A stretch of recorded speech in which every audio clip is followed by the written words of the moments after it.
Sampai sekarang saudaraku, ya, siapa kita yang paling dekat dengan Tuhan, itulah yang paling tahu apa rencana Tuhan, apa kerinduan Tuhan, ya, apa detak hati Tuhan, apa maksud Tuhan.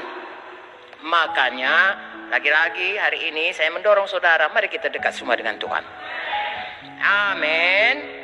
Dan untuk itu saudaraku, kita semua harus bertekun. Sekali lagi, ya, walaupun tidak sama dikatakan, masing-masing kita, mari kita bertekun supaya kita semua dekat dengan Tuhan. Amin. Haleluya.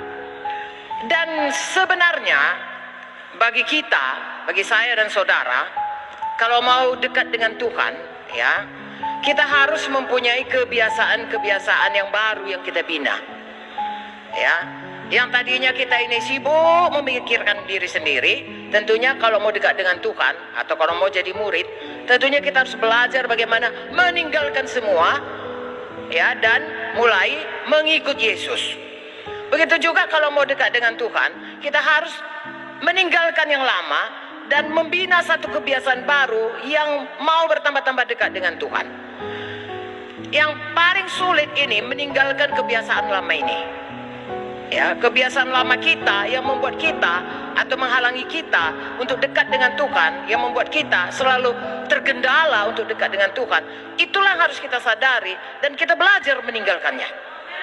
Dan tahukah saudara, kalau kita sudah selamat, biasanya yang mau kita tinggalkan itu bukan barang jahat.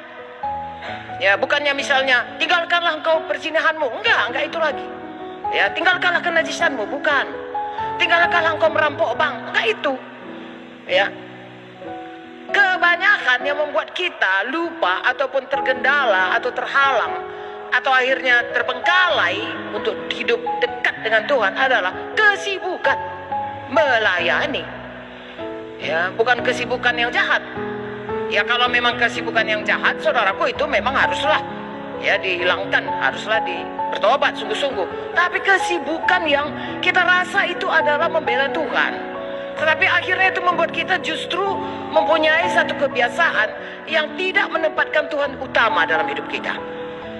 Jadi kita harus membuang kebiasaan yang sibuk sehingga lalai membina hubungan dengan Tuhan. Jadi baguslah itu melayani, saudaraku, tetapi biarlah pelayanan kita itu datang dari kedekatan kita dengan Tuhan. Amin. Nah, semua kita tahu ini contohnya, yaitu siapa? Maria dan Marta. Ya, kita belajar, saudaraku, supaya kalau gaya hidup kita selama ini gaya hidup Marta, Tuhan sayang sama Marta, saudaraku. Itu Marta, Lazarus, Maria, Tuhan sayang. Tiga-tiga Tuhan sayang. Ya, Lazarus mati dihidupkan Tuhan. Marta juga dibiarkan Tuhan melayani dia. Maria, Tuhan kata dia dapat yang terbaik. Tapi kalau kita lihat dalam hidupnya itu, Tuhan berkata Maria dapat paling baik. Kadang-kadang kita pikir itu adil juga itu Tuhan. Kenapa? Coba suruh pikir. Marta sibuk mengasih makan Tuhan, Maria sibuk dikasih makan Tuhan. Ya, dikasih makan lah kan, makan rohani. Ya, dan Tuhan memuji yang sibuk dikasih makan ini, saudaraku, dibanding dengan yang sibuk mengasih makan Tuhan. Nah, kayak gitulah kita, ya. Lalu bagaimana kalau kerjanya berdoa saja? Sian itu berdoa saja. Masa dia, saudaraku, kalau kita sudah berdoa saja, keluar hasilnya dari doa itu, kita akan mengerjakan apa yang dikehendaki Tuhan. Makanya saya dan saudara, paling bagus, saudaraku, ya, cari dulu hadirat Tuhan seperti Maria ini. Lalu dari hadirat Tuhan itu kita akan melihat bagaimana sebenarnya Tuhan mau apa yang kita mau lakukan. Ya, kalau tidak, saudaraku, kita sibuk seperti Maria. Kadang-kadang, saudaraku, kita merasa risih pun karena Tuhan datang ke sana, bukannya mau dia layani seperti itu. Dia lebih senang kalau kita duduk dan kita mendengarkan apa yang dikatakannya. Ya, kadang-kadang kita juga begitu, saudaraku, ya, sibuk semuanya, sehingga akhirnya kita menelantarkan persekutuan kita dengan Tuhan. Lalu kita mulai merepet-repet seperti halnya Marta. Oh begini-begini deh Tuhan. Ini kalau kita misalnya saudaraku suami istri melayani, istriku itu kerjanya tak ditergenya. Tengoknya aku ini muka KR ini di berandan. Muka KR. Jangan saudaraku. Suami, istri, jemaat, pendetanya semua sibuk bersekutu dengan Tuhan. Lalu dari situ keluar kesibukan bagaimana melakukan kehendak Tuhan dengan sebaik-baiknya. Haleluya.